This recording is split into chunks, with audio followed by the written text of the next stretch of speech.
برنامج.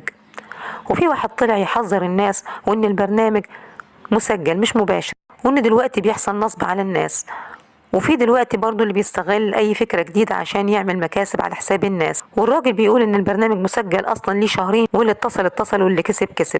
نفهم من الكلام ده إن البرنامج مسجل من أول فبراير، من أول ما اتصالحت الشركة المتحدة مع محمد رمضان، وطارق نور بنفسه هو اللي عمل له فكرة البرنامج. والبرنامج كان فكرة لاستغلال ناس كتير. فنشرت صحفية اسمها هبة على صفحتها الشخصية إن في رقم اتصل عليها وقال إنها فازت في البرنامج، في برنامج مدفع رمضان، وإنه لما اتصل بيها كان مشغل صوت محمد رمضان. وصاحب التليفون قال لها انت كسبتي معانا 200 ألف جنيه من برنامج مدفع رمضان، هنسلمها لحضرتك ازاي؟ فافتكر انها صدقت، فسألته ازاي؟ فرد عليها وقال لها يا اما هتستلميها في كافيه يا اما هنيجي لحد البيت نصور. وتفاجئ بيها لما قالت له انا هبلغ عنك، فراح قافل التليفون فورا. فكانت فكرة البرنامج فكرة لمجال السرقة. في غلط